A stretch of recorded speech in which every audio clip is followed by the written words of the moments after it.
Hey, and welcome to another live stream with D4H and the Bravo Zulu. I love these live streams because we get to talk to such interesting people. They're all D4H users around the world. Today, we're jumping to Tucson, Arizona, and I'd like to introduce you to Jason. Jason is the police sergeant and SWAT team operations supervisor at the Tucson Police Department. Hey, Jason. Hey, how you doing, Robin? Great. Thank you for joining us. How exciting. A SWAT Thanks team for is having me. sounds super exciting compared to some of us who are in emergency response and don't get to do that exciting stuff. But I think what we're going to talk about today is how 99% of that time is actually maintenance, admin, training, day to day, with the 1% excitement. Yeah, that's probably accurate. For people who aren't familiar, Tucson, Arizona, United States, can you give people an idea where in the state you are? Yeah, sure. So for those outside the U.S., Arizona is in the western half of the country. Tucson's in the southeast corner of the state of Arizona. We're a desert city. The metro region's about 1 million people. Police department, roughly 750 to 800 police officers. Our SWAT team has an authorized strength of 40 officers.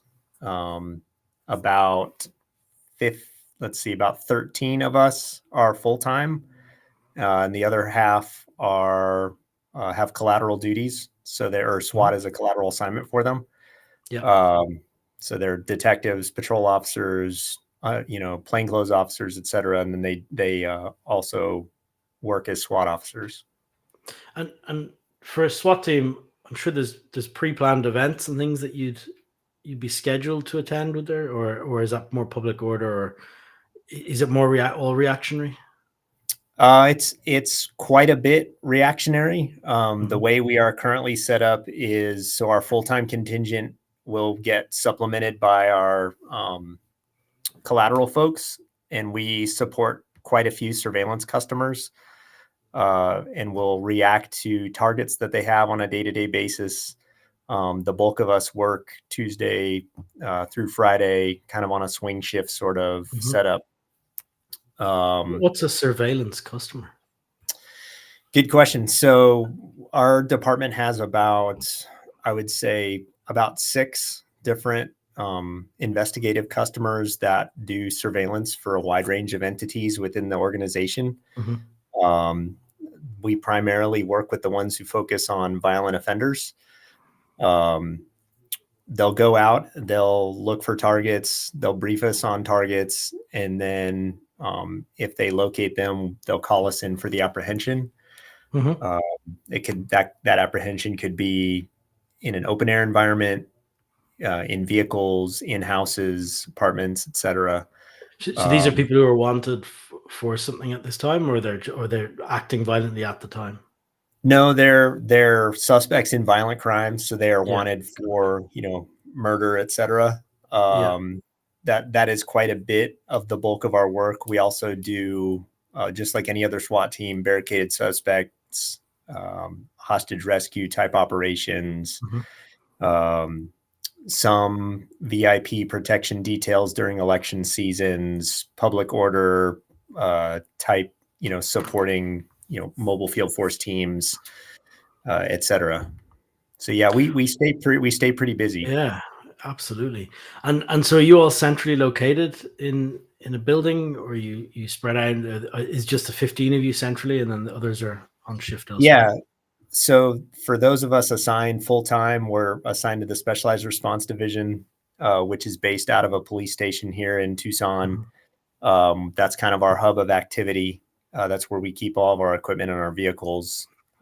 We can respond from there to calls, or we can respond from home or anywhere else in the city to calls, as long as we've got people to grab the vehicles that we need. And what's your role within the team? What do you do? Sure. So I'm operations supervisor for the SWAT team. There's 2 of us, myself and my partner team leader. We alternate 1 month on, 1 month off. So 1 month on, we're the administrative kind of operations supervisor, coordinating the stuff behind the scenes, like an 8 to 6 p.m. We call it indoor cat. And then the other month we rotate to the swing shift unit and take the bulk of the operations in terms of team leader duties, planning and coordinating, etc. We call that outdoor cat. I like those phrases. I haven't heard that before. That's a good one. Yeah. Indoor cat, outdoor cat. Very good. And then in addition to that, we have quite a few other collateral team leaders. So there's 5 other team leaders, and we will plug them in on operations as team leaders, as operations supervisors, etc., depending on how the ops are going. Wow. Excellent. When you get deployed, how do you get called on a radio? Is it you paged into something? How does it work? Sure. So we oftentimes get phone calls from our whichever customer it is. That could be an investigative customer. It could be a patrol division. So the Tucson Police Department has 4 geographic patrol divisions, kind of like precincts in other parts of the world. Each one of those patrol divisions could generate work for SWAT, in the form of a barricaded suspect. Our investigative folks generate work. Our surveillance folks generate work for us. They'll call via phone. They'll give us a briefing, and then we'll activate our team via text message and send them to a staging location or a police station for a briefing. We average about 215 to upwards of 255 operations a year. It's a busy place. Yeah, for sure. So what happens then? What vehicles you travel in? I mean, we're looking at some pretty armored up vehicles here on screen now. I mean, what travels to a normal situation, if there is such a thing? We have probably our day-to-day work in doing a lot of fugitive apprehension and or warrant services related to that kind of work involves several unmarked vehicles. We currently have the benefit of being pretty well funded. We have some folks that work behind the scenes that do an enormous amount of work to keep us in some pretty nice equipment and vehicles. Most of that is in unmarked kind of platforms, some of which have kind of covert armor installed in them. So generally, that's what we're usually working out of and around. And then when we go to your traditional, barricaded suspect type circumstances, we will take our overt armored vehicles like you see there on the screen. And we have a large equipment truck. You can kind of see it in the background of that picture, that we'll take to our scenes. And those are more traditional where, kind of what you see on the news or in the movies where there's a command post set up down the street and the roads are blocked and police are surrounding the house, etc.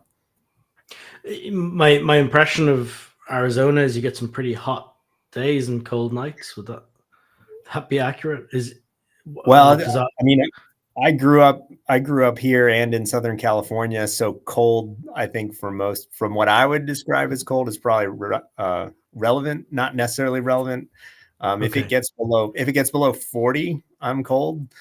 Actually, I'd probably go with 50. If it gets below 50, I'm cold. In the summertime, we're used to it. So I personally like the heat. I would say June is our hottest month. We're looking at daytime temperatures usually north of 105. And is that not? I mean, you must be wearing quite a lot of equipment in that heat, right? But it's okay. I see the big sunshade on your truck. That's why I was wondering. I mean, it must be difficult operating like in a barricade situation. We don't generally have a problem with rain. So yeah, definitely desert environment. So if SWAT are deployed to something, how many would go? What's kind of an expected number? It might really be different for things, but I mean, yeah, it really depends. And that myself and my fellow team leaders, that's kind of our wheelhouse, is to decide what we want to take to what's the range, like minimum versus max? I would say typically over 12, all the way up to the entire team, Okay, depending so on it's a lot of what. people. Yeah. Yeah, it is. It And what are can the be. roles? Like, how do those 12 function when they arrive on scene? What are the different roles? Do people Yeah, have sure. pre-assigned roles? Do you assign them when you arrive? How does it? No, so we have our rank structure is fairly rigid. We have a SWAT commander who's a lieutenant on the department. He oversees kind of the admin administrative portions of the operations. He approves us to go out on our operations. The actual running of the operations is conducted by the sergeants, the team leaders. Below that, we have a senior operator cadre. People would probably be familiar with them as like a corporal would be a military example. I lean on them pretty heavily as like a senior NCO type mentality. They help guide the team. They help the individual operators make sure they're doing what they need to be doing, make sure they have the equipment they need to be doing. So on a scene or on a call, I can lean on them pretty heavily to say, hey, this is sort of the big picture we want to accomplish, and they'll help work on the details and make sure people are going where they need to go. Beyond that, we have specialties within the team that most of the guys will pick one or two to kind of focus on once they're on the team for about a year plus. Snipers, breachers, medics, and we have some drone pilots. Those are kind of our core group of specialties at the moment. We have a pretty robust explosive breaching program. Our snipers are fantastic. They have additional training days per month they go to. Our medics are fantastic. I'm the medic supervisor, so I'm biased. Our medic section consists of EMTs and some Tucson Fire Department paramedics.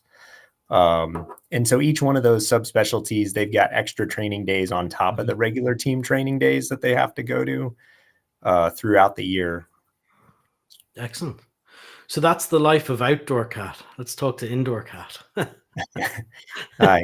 Indoor cat can be it depends. So based on our op tempo, indoor cat and outdoor cat sometimes blur. So what we'll do is on some operations, we try to send over more than one team leader on those operations. Quite oftentimes the indoor cat ends up going with the operations supervisor on the field ops. So we try to balance the workload pretty well amongst us. The catch though is, most of us have been doing this for quite a long time. We're full blown addicts, and it's hard to say no and to not want to go. So for the indoor cat side of the house, one of the goals on that is also to be able to sort of downshift just a little bit longevity wise. We focus on kind of the day-to-day running of the program, keeping up on the tracking of trainings, making sure people are doing what they need to be doing, kind of all the nitty-gritty that goes into the behind the scenes of a SWAT team. And you came across D4H through another SWAT team, right? Yeah. So I don't know if it'll surprise listeners or anybody, watching. SWAT guys aren't always the greatest at admin.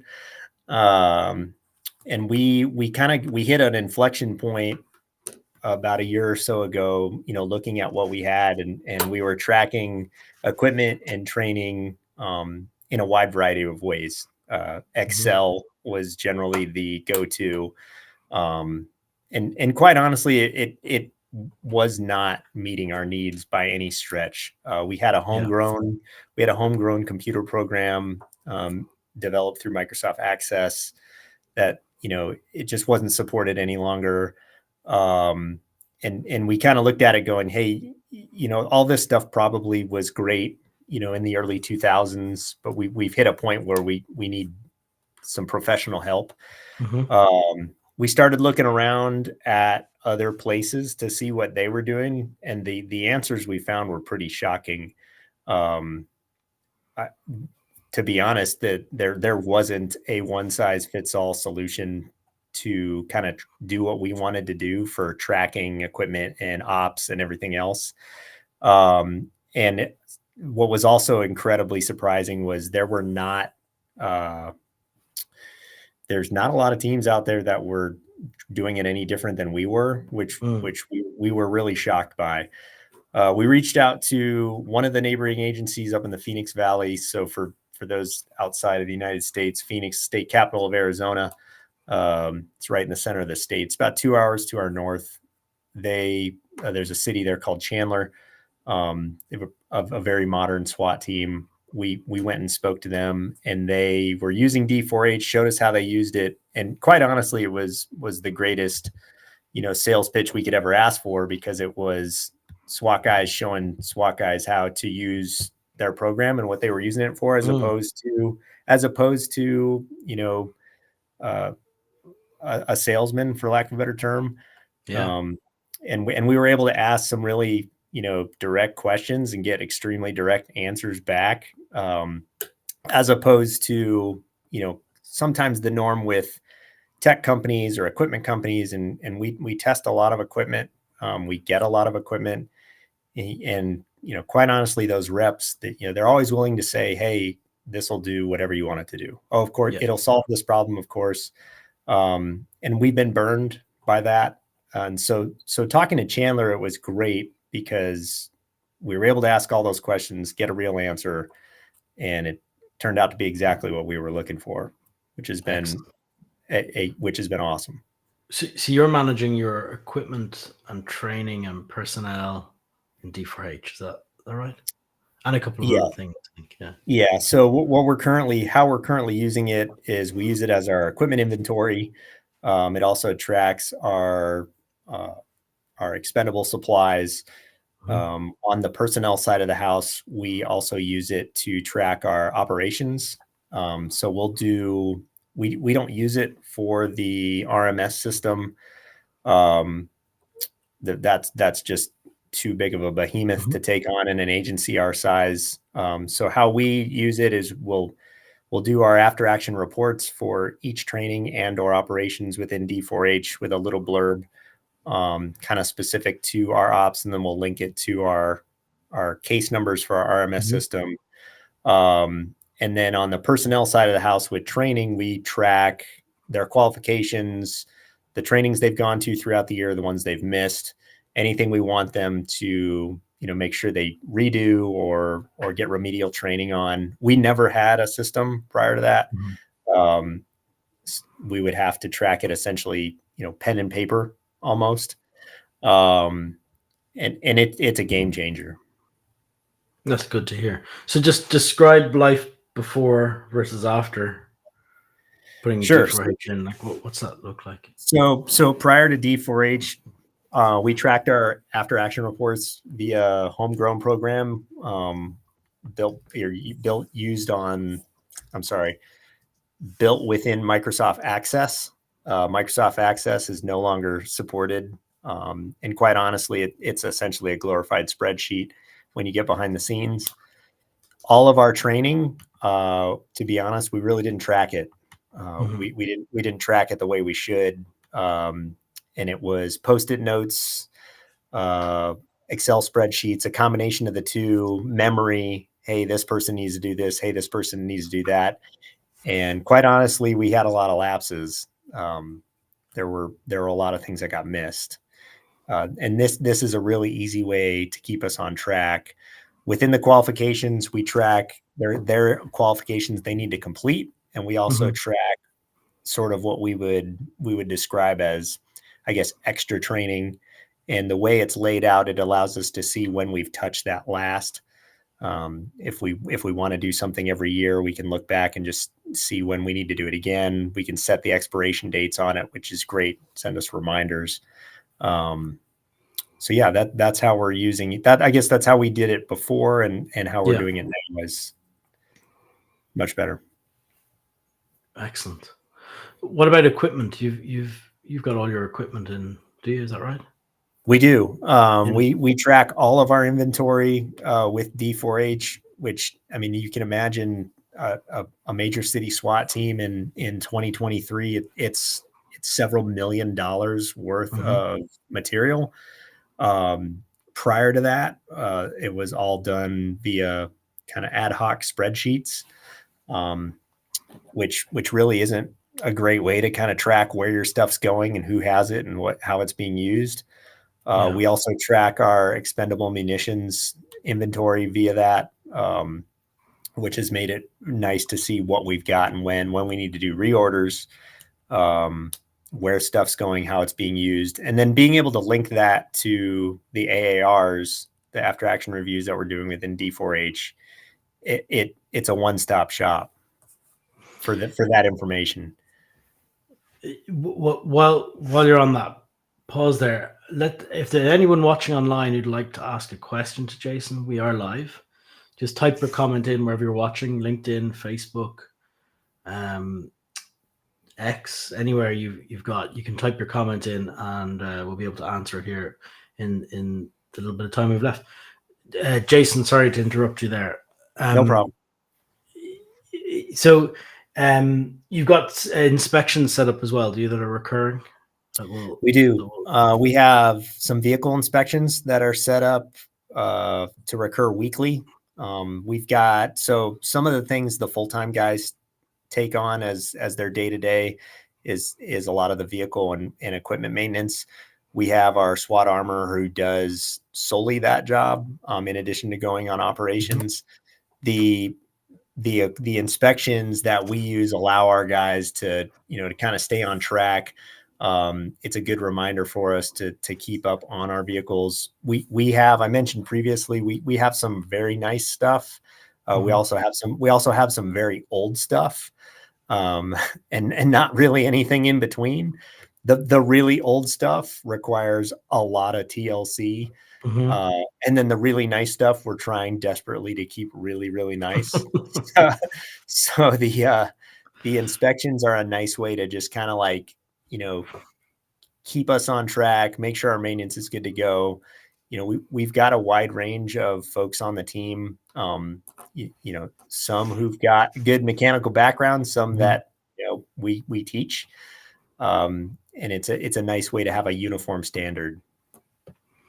So I love hearing all the nice things about D4H on these, but I also like asking live on air, what are the not nice things? What do we need to improve? What are the frustrations? Because I like being transparent like that. So talk about them and all. Personal pet peeve. It would be fantastic if we could get the list of personnel in alphabetical order by their last name and not by their first name. If there were a way for the engineers to fix that, I don't know that I would have really any complaints. Well, I'll give you I'll give you the official answer. There's a single name field. We don't have first name, last name in the field, and it was designed like that because agencies like to do all sorts of things. They like the surname in capitals, comma, first name. They like surname normal case, comma, first name. They like initial and name. So we left it really open, so you can put whatever you want in the name box. So go last name, first name, no problem, but you do have to edit them all. I didn't know that. I'll make that change. So that's how that's designed. You can do it any way you'd like in the name box. I think beyond that was my only gripe. Oh, that's not too bad. We don't use the mobile apps, I think, as much as we could. We've recently started experimenting with the QR code reader. And that type of thing. I love being able to see the on-call folks via my phone app. That makes life easy. But I think into the future, exploring the phone apps more will probably be our next steps to get to really use D4H to its full potential.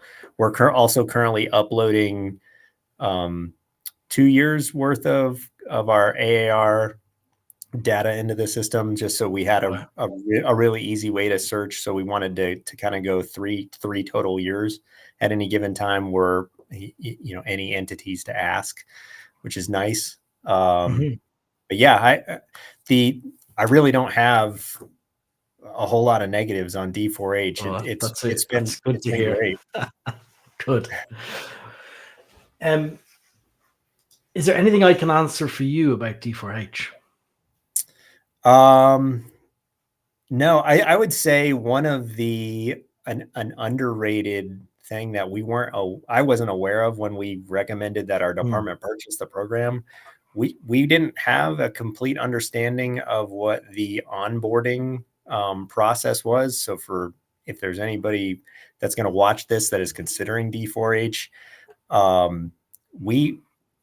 we got essentially every week we got an instruction course on how to use the program via our was rep, with Marie. Marie, right? Yeah, and she was great.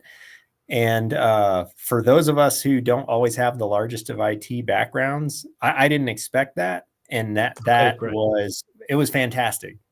She taught us exactly what we needed to do with the program and how to use it. The program's easy enough to use that you could muddle your way through it and figure it out probably over the course of a month or so, just sort of plugging and playing. It's very intuitive, but with that onboarding, the onboarding was next level. We did not expect that. That was great. That's great to hear. Yeah. Awesome. Well, listen, thank you so much for your time, Jason. It's been very enjoyable. And I look forward to talking to you again soon. Thank you. Thanks. You guys have a good one. Yeah, you too.